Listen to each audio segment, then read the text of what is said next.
Maximum innings আমি ভালো শুরু করছি, সেখান থেকে আমি ক্যারি করতে পারি নাই। আসলে অ্যাবিলিটি নিয়ে কারো কোনো কোশ্চেন নেই, আমরা এর থেকে ভালো করতে পারি। এর আগে অনেক সিরিজে উনি ক্যাপ্টেন্সি করছে, উনি অনেক এক্সপিরিয়েন্স প্লেয়ার, তিনি তার বেস্টটা দিয়ে সিরিজ জয়ে হেল্প করবে আমাদের। আসলে সব সিরিজেরই শুরুটা অনেক ইম্পর্টেন্ট, যেহেতু ওখানে এখন অনেকে টেস্ট খেলতেছে, তারা কন্ডিশন সম্পর্কে অনেক ভালো জানে।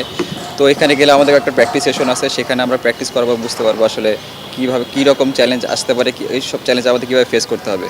তো এর আগেও আমরা ওয়ার্ল্ড কাপ খেলছি ওখানে, তো মানে ভালো করারই লক্ষ্য থাকবে, চেষ্টা করবো যাতে শুরুটা আমাদের ভালো করতে পারি। আসলে দেখেন, যেটা বলছেন আমি এটার সাথে এগ্রি করি। এখানে আরেকটু আমার পার্সোনালি যেটা মনে হয় যে আরেকটু রেসপন্সিবিলিটিস বাড়াইতে হবে, কারণ ম্যাক্সিমাম ইনিংস আমি ভালো শুরু করছি, সেখান থেকে আমি ক্যারি করতে পারি নাই। সো এখন থেকে চেষ্টা থাকবে যে যদি আমি ইনিংসটা ভালো শুরু করি, সেক্ষেত্রে রেসপন্সিবিলিটি নিয়ে কীভাবে আমি ইনিংসটা বড় করবো। তো আমার ব্যাক অফ দ্য মাইন্ড আসলে এটা আমি একটা জিনিস মনে করি, এটা আসলে একটা মেন্টাল থিং।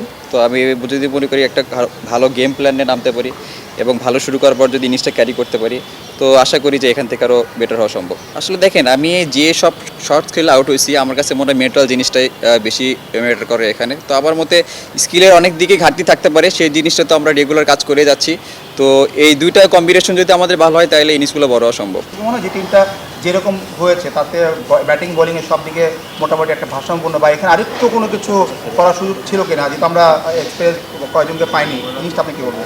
আসলে দেখেন, এটা পুরোপুরি সিলেক্টরদের বিষয়, এই বিষয়ে আমি কিছু বলতে যাচ্ছি না, কোনো কমেন্টস করতে যাচ্ছি না।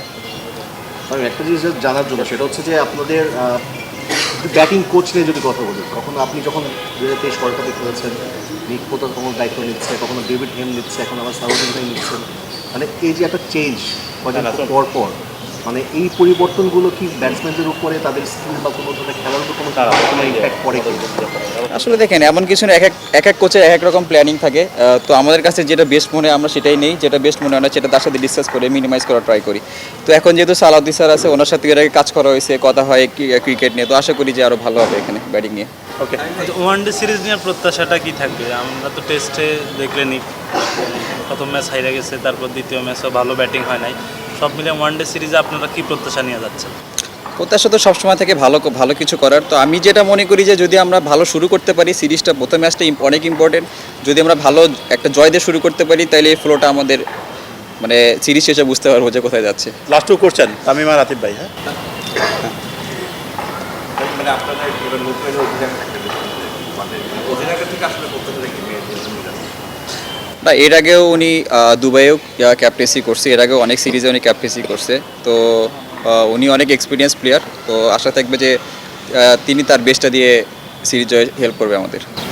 আসলে প্রত্যেক ম্যাচই আসলে একই ধরনের পথে বারবার অ্যাবিলিটি নাকি আমরা এর চেয়ে ভালো করতে পারি? আসলে অ্যাবিলিটি নিয়ে কারো কোনো কোশ্চেন নেই, আমরা এর থেকে ভালো করতে পারি। তো আমি যেটা প্রথমে বলছি যে সবার যদি সবার রেসপন্সিবিলিটিসটা নেই, তাহলে আশা করি যে ভালো কিছু করা সম্ভব।